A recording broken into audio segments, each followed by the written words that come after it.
Hey guys, इस video पे हम ईवीएस का 2017 का पेपर देखने वाले हैं। इसका सॉल्यूशन इस वीडियो पे हम देखेंगे। इससे पहले हमने 2018 का 2019 के ईवीएस का पेपर देखा था, तो उसका लिंक आपको नीचे मिल जाएगा। बाकी वीडियोस आप वहाँ से देख सकते हो। इनके जो पीडीएफ्स का लिंक है वो भी मैंने टेलीग्राम पे अपलोड कर दिया है, तो वहाँ से आप डाउनलोड कर सकते हो। लिंक सबका आपको नीचे मिल जाएगा, ठीक है। तो ईवीएस का पेपर है ये आपका 2017 का। इसके सॉल्यूशंस हम देखेंगे इस वीडियो पे। सबसे पहला क्वेश्चन आपसे पूछा गया है, primary consumer in a food chain are. Food chain में जो प्राइमरी कंज्यूमर्स होते हैं वो क्या होते हैं? Cattle rats, salamander fish, leopard lion या रैबिट्स एंड फ्रॉग्स। तो जो आपके फूड चेन में प्राइमरी कंज्यूमर्स होते हैं वो कैटल्स एंड रैट्स होते हैं, तो ए इसका आंसर करेक्ट होगा। कैटल्स रैट्स आपके वो एनिमल्स में आते हैं जो प्लांट को कंज्यूम करते हैं, मतलब हर्बीवोर्स में आपके आते हैं। और एग्जाम्पल भी होते हैं इसमें, जैसे रैबिट्स हो गया, कैटरपिलर्स हो गए, काउ, शिप, डियर, ये सब आपके इसमें आएंगे प्राइमरी कंज्यूमर्स के अंदर, ठीक है, जो हर्बीवोर्स में आपके आते हैं। तो करेक्ट आंसर आपका ये होगा। In India best timber producing tree is. India पे जो बेस्ट टिम्बर प्रोड्यूसिंग ट्री है वो इनमें से कौन सा है? टीक ट्री है, टीक वुड भी इसको हम कहते हैं। ये आपका किंग ऑफ टिम्बर इसको हम कहते हैं टीक को। तो जो करेक्ट आंसर होगा वो आपका टीक है, सेल नहीं है, ठीक है। साल आपका ये वाला नहीं है, टीक आपका यहाँ पर आंसर होगा। तो ऑलरेडी जो टिक्ड आंसर है उसको आप नेग्लेक्ट करो। अभी जो हम देख रहे हैं वो आपको देखने, मैक्सिमम आपके से सही है, लेकिन कुछ आपके इसमें मिस्टेक भी है, तो वो हम यहाँ पर देखेंगे, ठीक है। टीक वुड अगर मैं आपको दिखाऊं यहाँ पर, तो इसमें हम देखते हैं टीक वुड। अच्छा चलो हम बाद में देखेंगे, यहाँ पर अभी काम नहीं कर रहा है ये। फोर्थ क्वेश्चन है आपके पास, थर्ड क्वेश्चन। अच्छा पहले देख ही लेते हैं। टीक वुड,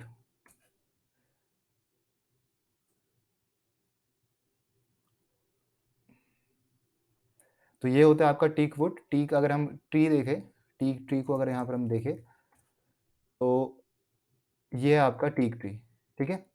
तो इसको हम किंग ऑफ टिम्बर कहते हैं। हिंदी पे इसका नाम सागौन है शायद। तो इसको यहाँ पर हम कहते हैं टीक वुड, ठीक है। ये आपका किंग ऑफ टिम्बर होता है। तो यही पूछा गया आपसे कि बेस्ट टिम्बर प्रोड्यूसिंग ट्री कौन सा है? टीक है वो। Ozone hole is situated above the. Ozone hole आपके किस में सिचुएटेड है? किसके ऊपर सिचुएटेड है? अंटार्कटिका पे आपका, इसके ऊपर आपका ओजोन होल सिचुएटेड है, अंटार्कटिका पे, ठीक है। तो ये जो आपका ओजोन होल होता है, ये आपका थिनिंग जो होती है ओजोन लेयर की, जो आपका प्रोटेक्टिव ओजोन लेयर जो सनस्क्रीन की तरह काम करता है अर्थ के लिए, तो उसका आपका थिनिंग होना शुरू हो जाता है, तो वो हमें जो होल दिखता है ओजोन का, वो हमें अंटार्कटिका के ऊपर यहाँ पर देखने को मिलता है, ठीक है। तो इसको भी अगर मैं दिखाऊँ यहाँ पर, तो यहाँ पर हम लिखे अगर ओजोन होल, तो ये जो आपका है ये आपका ओजोन होल है। यहाँ आपको दिख रहा होगा, ये आपका ओजोन होल है। तो इस तरीके से आपका ये दिखता है, ठीक है। तो अंटार्कटिका के ऊपर है ये आपका ओजोन होल। फोर्थ है biosphere reservoirs are the areas to preserve biodiversity. Correct answer है बी वाला। फिफ्थ क्वेश्चन देखो, Chernobyl disaster occurred due to. Chernobyl आपका यूक्रेन पे एक आपका स्टेट है। तो ये जो आपका डिजास्टर हुआ था ये आपका न्यूक्लियर पावर प्लांट में हुआ था। तो ये न्यूक्लियर रिएक्टर एक्सप्लोजन की वजह से ये आपका डिजास्टर हुआ था, ठीक है। तो इसका करेक्ट आंसर ए है फिफ्थ का। Six, the environment has two major components, physical, chemical, land water, biotic and abiotic, या प्लांट्स एनिमल्स। तो करेक्ट आंसर इसका सी है, बायोटिक एंड अबायोटिक। तो दो जो आपके मेजर कंपोनेंट्स है इन्वायरमेंट के, वो बायोटिक कंपोनेंट है और अबायोटिक कंपोनेंट है, ठीक है। Percentage of nitrogen in atmosphere is 78%, ये पता है हमें। एट्थ क्वेश्चन है, which Indian institute is called the guard of environment. India में ऐसा कौन सा इंस्टीट्यूट है इसको हम गार्ड ऑफ इन्वायरमेंट कहते हैं? तो इसका जो करेक्ट आंसर है वो आपका नीरी है। नीरी की जो आपकी फुल फॉर्म होती है वो national environment engineering research institute है। तो ये आपका करेक्ट आंसर है, इसको हम गार्ड ऑफ इन्वायरमेंट कहते हैं। तो ये जो इंस्टीट्यूट है इसको गार्ड ऑफ इन्वायरमेंट कहा गया है, ठीक है। Ecosystem denotes forest environment, functional unit of ecology, natural resources, या प्लांट, एनिमल्स एंड इन्वायरमेंट। तो इकोसिस्टम कॉम्बिनेशन है प्लांट का, एनिमल्स का और इन्वायरमेंट का। 10th क्वेश्चन है आपके पास, हाई बायोडाइवर्सिटी अकर्स इन। सबसे ज़्यादा बायोडाइवर्सिटी कहाँ कर होती है? ब्राज़ील में। जो आपके ट्रॉपिकल रेन फॉरेस्ट है वो आपके ब्राज़ील में बहुत सारे, तो ब्राज़ील में आपको हाईएस्ट बायोडाइवर्सिटी दिखेगी पूरे वर्ल्ड में। तो करेक्ट आंसर 10th का आपका सी है, that is Brazil. 11th question है, environment protection act was formed in 1986। ये क्वेश्चन प्रीवियस में भी आ रखा है 1918 पे। और cause of Minamata disease is mercury. ये अलग से क्वेश्चन पूछा गया था, उसमें आपका मिनामाटा ऑप्शन पे था, मर्क्यूरी आपका क्वेश्चन पे था। तो घुमा फिरा के क्वेश्चन आपसे पूछिए। The first international yoga day was celebrated on, हमें पता है योगा डे आपका जून 21 को होता है, तो करेक्ट आंसर आपका जून 21 2015 है। ठीक है, 14th क्वेश्चन देखो, blue revolution is related to, ये भी आपका क्वेश्चन रिपीट हो रखा है, फिश प्रोडक्शन से, जो आपकी नील क्रांति है, नीली क्रांति है, वो आपका फिशरीज से रिलेटेड है, तो fish production is the right answer, A यहाँ पर आपका सही है। The major pollution causing agent is, जो आपके मेजर पॉल्यूशन कॉजिंग एजेंट है वो कौन से है, इसमें दो आपके हो सकते हैं, इंडस्ट्रीज भी आपका पॉल्यूशन कॉज करती है और ऑटोमोबाइल्स भी करती है, ऑटोमोबाइल्स, तो दोनों आपके ऐसे हो सकते हैं, लेकिन यहाँ पर टिक तो वैसे इंडस्ट्री कर रखा, लेकिन ऑटोमोबाइल एग्जॉस्ट से भी आपके बहुत सारे ग्रीन हाउस गैसेस निकलते हैं, ठीक है, जो आपके हार्मफुल होते हैं। तो आपके वैसे आंसर तो दोनों होना चाहिए, लेकिन अगर हम मेजर पॉल्यूशन कॉजिंग बोला है तो यहाँ पर हम इंडस्ट्रीज पे ही टिक लगाएंगे। वैसे ऑटोमोबाइल से भी जैसे ऑटोमोबाइल इंडस्ट्रीज या जो आपके ऑटोमोबाइल्स चलते हैं यहाँ पर रूट्स में, तो उसमें जो आपका एग्जॉस्ट आता है उसमें भी आपके बहुत सारे ग्रीन हाउस गैसेस है जो हार्मफुल है। ठीक है, which one is concern with the observation, which one is concern with the conservation of forest, silent valley, Kaziranga sanctuary, Gir forest या सुंदरबन, तो इसका जो करेक्ट आंसर है वो है आपका साइलेंट वैली। ठीक है, तो जो 16 का करेक्ट आंसर है वो आपका साइलेंट वैली है। ठीक है, ये आपका मोस्ट बायोडाइवर्सिटी रिच फॉरेस्ट है, साइलेंट वैली इसको हम कहते हैं। फिर है आपका Tehri dam is constructed on the river Bhagirathi, ये हमें पता है उत्तराखंड पे ही है। Maximum pollution in Ganga is at, सबसे ज़्यादा पॉल्यूशन गंगा पे किस स्टेट पे है, कहाँ पर है। ठीक है, तो कहाँ पर है, कानपुर पे सबसे ज़्यादा आपका जो पॉल्यूशन होता है गंगा का, जो गंगा बहती है वो कानपुर में सबसे ज़्यादा आपका पॉल्यूटेड है, और सबसे साफ कहाँ है, हरिद्वार पे है, सबसे साफ आपका हरिद्वार पे, और सबसे पॉल्यूटेड आपका जो गंगा है वो कानपुर पे है। ठीक है, तो अगर आपका क्लीनेस्ट आए तो आप बोलोगे हरिद्वार, अगर आपका ये मैक्सिमम पॉल्यूशन पूछा गया है तो ये आपका कानपुर है, B is the right answer. 19th है आपका, the book principle of population was written by, A answer सही है, थॉमस रॉबर्ट मेल्थस ने ही लिखी, यहाँ पर लिखी थी, तो ए वाला आंसर आपका करेक्ट है। 20 है, the main non renewable energy resource is, fossil fuels, coal, natural gas, all of the above, तो कोल, नेचुरल गैस, ये सब आपके फॉसिल फ्यूल्स के अंदर ही आते, तो जो main non renewable energy resource है वो आपके सभी के सभी यहाँ पर है। ठीक है, तो ऑल ऑफ द अबव आपका यहाँ पर आंसर है। 21st है, बायोडीजल इज ऑब्टेन्ड फ्रॉम, ये क्वेश्चन भी रिपीट हो रखा है, जेट्रोफा इसका आंसर है, PHA आएगा यहाँ पर, जेट्रोफा। ठीक है, तो बायोडीजल आपका जेट्रोफा से ऑब्टेन होता है। 22 है, water borne diseases, typhoid, cholera, dysentery, all of the above, तो तीनों के तीन आपके यहाँ पर वाटर बॉर्न डिजीज है, वाटर कंटेमिनेटेड जो आपका वाटर रहता है वहाँ से आपकी डिजीज होती है तीनों, तो ऑल ऑफ द अबव इसका आंसर होगा, फोर्थ वाला आपका करेक्ट है। ठीक है, इन सब की पीडीएफ का लिंक मैंने नीचे आपको दे रखा, वहाँ से आप डाउनलोड कर सकते हो और आंसर्स आप यहाँ से देख लो। 23rd है आपका, about 70% of the total global carbon is found in, 70% of the total global carbon कहाँ पर फाउंड होता है, ओशियन पे, सॉइल पे, फॉरेस्ट पे या ग्रासलैंड पे, तो जो आपका करेक्ट आंसर है वो ओशन से ही है। 50% जो आपकी CO2 है वो आपको ओशन से मिलेगी, देन एयर, मतलब एयर के कंपैरिजन पे 50% आपकी जो CO2 होती है वो ओशन पे आपको मिलती है यहाँ पर, तो ओशन पे सबसे ज़्यादा आपका जो कार्बन है वो पाया जाता है, 70% of the total global carbon आपका ओशंस पे पाया जाता है। ठीक है, 24th है, renewable sources of energy is, तो renewable source of energy biomass है, करेक्ट आंसर है। 25th है, plants animals living in an area constitute community, ये भी रिपीट हो रखा है, बी वाला सही आंसर है। 26th है, which one of the following is an endangered animal, इनमें से कौन सा आपका एंडेंजर्ड है। ठीक है, और इसमें आपका जो आंसर है वो चिंपैंजी, ये सही है, बिसोन आपके यहाँ पर थ्रेटनिंग में आते, हाउस लिजार्ड, एलिफेंट ये आपके एंडेंजर्ड नहीं है, चिंपैंजी आपके यहाँ पर एंडेंजर्ड एनिमल भी यहाँ पर आएंगे। ठीक है, तो ए आंसर इसका सही है 26 का। 27th है आपके पास, in grass, rat, snake, hog food chain, the snake is, इसमें जो आपका ये फूड चेन है इसमें स्नेक क्या है, स्नेक इसमें आपका ये तो प्राइमरी कंज्यूमर में आगे, ये आता है आपका सेकेंडरी कंज्यूमर पे, ये आपके सेकेंडरी कंज्यूमर में यहाँ पर आते हैं। ठीक है, प्रोड्यूसर, कंज्यूमर, डिकम्पोजर, ठीक है, इस तरीके से आपका चलता है फूड चेन।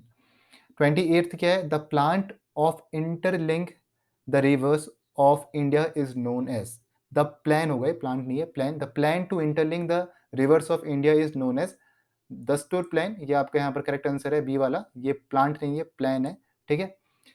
29th है graphic representation of relationship between the producers and consumer is called.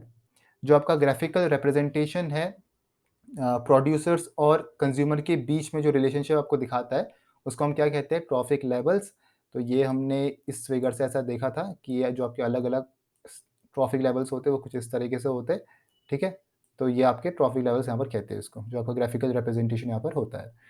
30 क्या है, world environment day is celebrated on 5th June, correct है, ठीक है।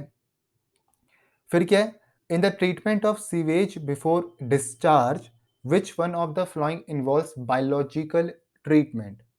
In the treatment of sewage, sewage treatment में डिस्चार्ज से पहले इनमें से कौन सा आपका बायोलॉजिकल ट्रीटमेंट इसमें आपका इन्वॉल्व है, secondary treatment, primary treatment, tertiary treatment, या बोथ ए एंड बी।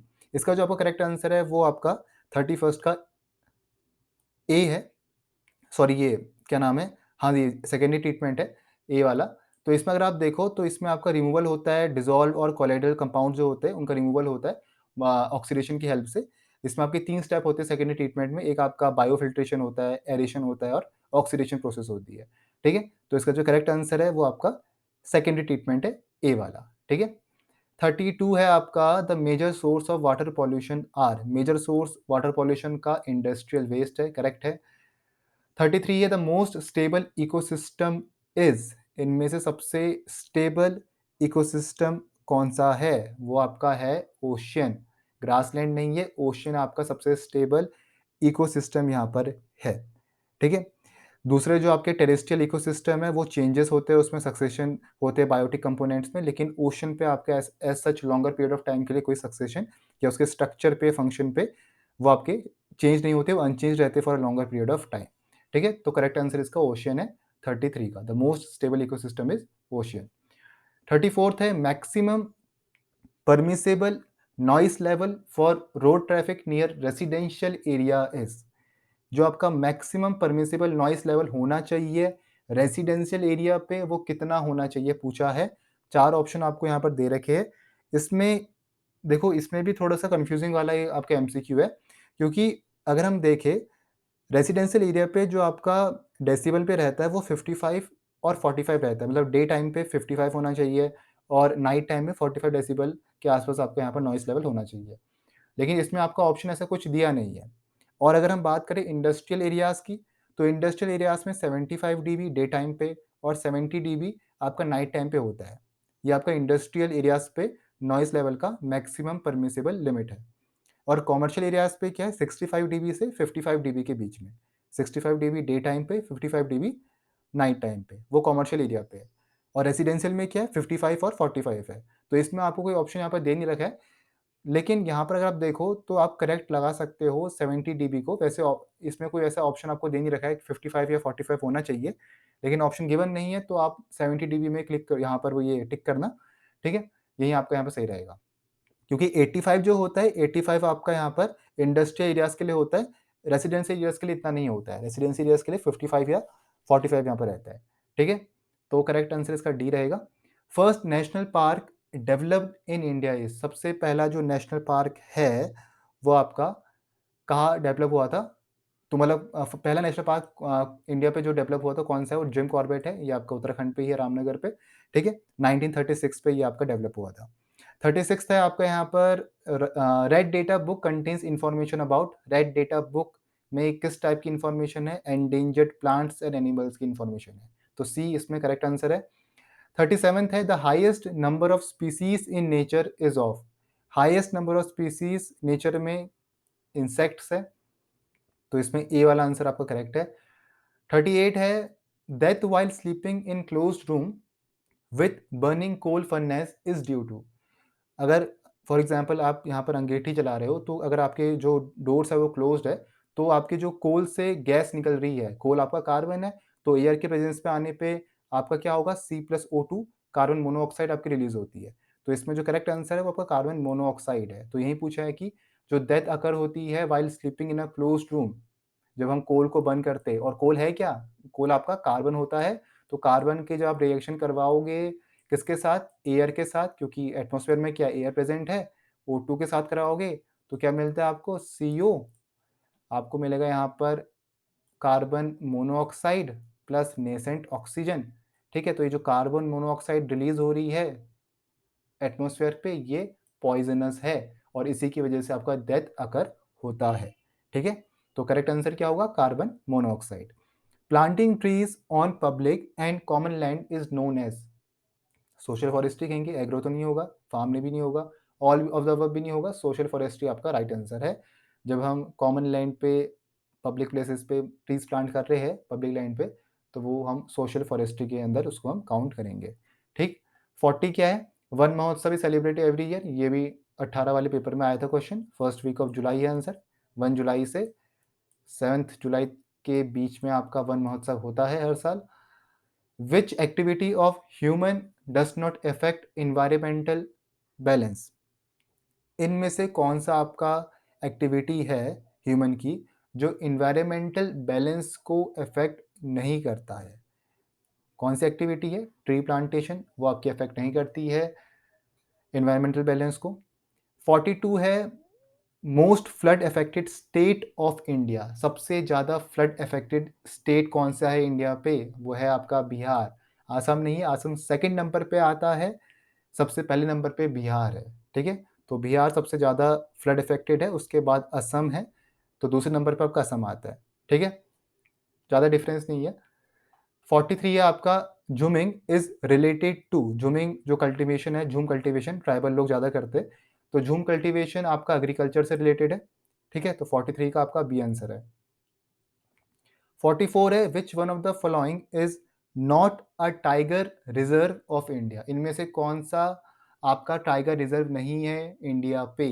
ठीक है, तो ये क्वेश्चन पे भी मुझे डाउट है, क्योंकि चारों के चार आपके टाइगर रिजर्व है, चारों के चार। पेरियर भी है आपका, मानस भी है, सरिस्का भी है, बंदीपुर भी है, चारों के चार आपके टाइगर रिजर्व है। इसको आप चेक कर सकते हो नेट से, गूगल से। तो जब आप यहाँ पर टाइगर रिजर्व देखोगे इंडिया पे, तो सभी के सभी आपको यहाँ पर दिखेंगे। क्वेश्चन क्या पूछा है कि टाइगर रिजर्व कौन सा नहीं है इनमें से? ठीक है, मानस आपका असम पे है टाइगर रिजर्व, और आपका जो ये सरिस्का है, ये सरिस्का आपका राजस्थान पे है, बंदीपुर आपका कर्नाटक पे है, ये बंदीपुर टाइगर रिजर्व, और आपका जो ये पेरियर नेशनल पार्क है, ये भी आपका टाइगर रिजर्व है, ये आपका केरल पे है।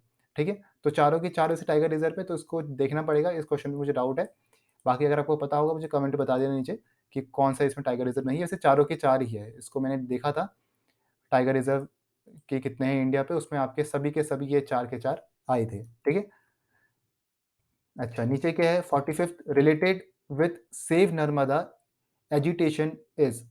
तो सेव नर्मदा किससे रिलेटेड है? Medha Patkar. All of the above नहीं है यहाँ पर, मेधा पाटेकर आपका करेक्ट आंसर है, उन्होंने यहाँ पर इनिशिएटिव लिया था सेव नर्मदा का, तो करेक्ट आंसर आपका मेधा पाटेकर है। ठीक है, 46th है आपका यहाँ पर the main threat to biodiversity in India is. जो मेन थ्रेट है बायोडाइवर्सिटी के लिए इंडिया पे, वो क्या है? Forest fire, pollution, habitat loss या फ्लड्स। तो इसमें भी आपके दो आंसर हो सकते हैं, पॉल्यूशन भी होता है और हैबिटेट लॉस भी होता है। मेन थ्रेट पूछा है तो हैबिटेट लॉस पे आप टिक लगा सकते हो। ऐसे पॉल्यूशन भी है, पॉल्यूशन भी आपके, उससे भी आपका बायोडाइवर्सिटी में थ्रेट है, लेकिन हैबिटेट लॉस आपका यहाँ पर करेक्ट आंसर होना चाहिए। तो सी वाला 46 का आपका सी सही है। ठीक है, वैसे दोनों ही होते हैं, लेकिन हैबिटेट लॉस मेन थ्रेट आप कह सकते हो। ठीक है, 47th है which one of the following rivers is not under water dispute. इसमें से कौन से ऐसे रिवर है जो वाटर डिस्प्यूट में नहीं है? देखो कावेरी तो है, कावेरी का भी ये क्वेश्चन आ सकता है आपसे अलग से कि वाटर डिस्प्यूट किन स्टेट्स के बीच में रहता है, इंटरस्टेट आपका ये डिस्प्यूट होता है। इसमें गंगा ही आपका एक ऐसा ऑप्शन है जो आपका वाटर डिस्प्यूट के अंदर नहीं आता, किसी स्टेट्स के साथ, किसी इंटरस्टेट के साथ आपके वाटर डिस्प्यूट में नहीं है, तो Ganga is the right answer. बाकी महानदी, कृष्णा, कावेरी, ये सब आपके वाटर डिस्प्यूट्स में आते हैं, तो Ganga is the right answer, b आपका सही है। ठीक है, which is not under water dispute पूछा है। ठीक है, और एक कावेरी को आप देखना, कावेरी इंपॉर्टेंट है यहाँ पर, ये वाटर डिस्प्यूट में आता है, दो स्टेट्स के बीच में आता है। अभी मुझे याद नहीं आ रही कौन से वो दो स्टेट्स है, किसी दूसरे पेपर में अगर आपके होंगे तो बता दूंगा आपको। कावेरी इंपॉर्टेंट है। ठीक है, 48th है आपका Salim Ali is a famous. Salim Ali आपका फेमस सलीम अली कौन थे फेमस? ये आपके ऑरेंथोलॉजिस्ट थे। ऑरेंथोलॉजिस्ट कौन होते हैं? जो आपके बर्ड्स की स्टडी करते हैं, बर्ड्स को वॉच करते हैं, उनको हम ऑरेंथोलॉजिस्ट यहाँ पर कहते हैं, ठीक है? इनको हम बर्ड मैन ऑफ इंडिया भी यहाँ पर कहते हैं, सलीम अली को। इनके अगर आपको मैं पिक्स दिखाऊँ, सलीम अली ऑरेंथोलॉजिस्ट, ठीक है? तो ये थे सलीम अली, ठीक है? तो ये ऑरेंथोलॉजिस्ट है, थे मतलब।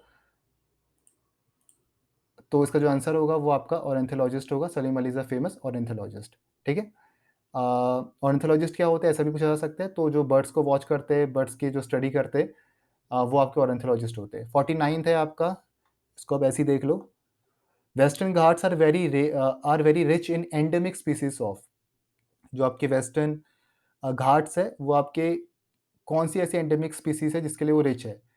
तो 4 ऑप्शन आपको दे रखे हैं, इंसेक्ट, बर्ड्स, फ्रॉग्स और लिजार्ड्स। तो इसका जो करेक्ट आंसर है वो है आपका यहाँ पर बर्ड्स, ठीक है? तो बर्ड्स आपका यहाँ पर करेक्ट आंसर है। और भी आते हैं एनिमल्स, प्लांट्स आते हैं, एम्फीबियंस आते हैं, बर्ड्स होते हैं। तो इसमें जो करेक्ट आंसर है आपका बर्ड्स है, ठीक है? 50 आपका wild life institute in India is situated है। वाइल्ड लाइफ इंस्टीट्यूट इंडिया पे कहाँ पे सिचुएटेड है? देहरादून में आपका सिचुएटेड है। तो A is the right answer. तो ये है आपका पेपर 2017 का। इसको आप डाउनलोड कर लेना, नीचे मैंने लिंक आपको दे रखा है डिस्क्रिप्शन बॉक्स में सभी पेपर्स का। इससे पहले हमने 2 पेपर्स और देखे थे, उनके सॉल्यूशंस भी हमने देखे। ये क्वेश्चंस इंपॉर्टेंट है, इसको आप ऐसे मत समझना कि नए क्वेश्चंस आ रखे, वहीं रेपिटेटिव क्वेश्चन पूछे गए। सिलेबस एक बार आप देख लेना, एक सिलेबस की वीडियो में बना दूँगा। तो सिलेबस आप देखना, क्वेश्चन वहीं पूछे गए पुराने वाले, प्रीवियस ईयर में जो आ रखे हैं, ठीक है? तो इन सब का लिंक आपको नीचे मिल जाएगा। जो पुरानी वीडियोज़ बना रखी है, वो भी मैंने लिंक नीचे दे रखा है, टेलीग्राम से भी आप डाउनलोड कर सकते हो। जॉइनिंग लिंक नीचे गिवन है। So hope you like this video, मिलेंगे नेक्स्ट वीडियो पे। Thank you for watching this video.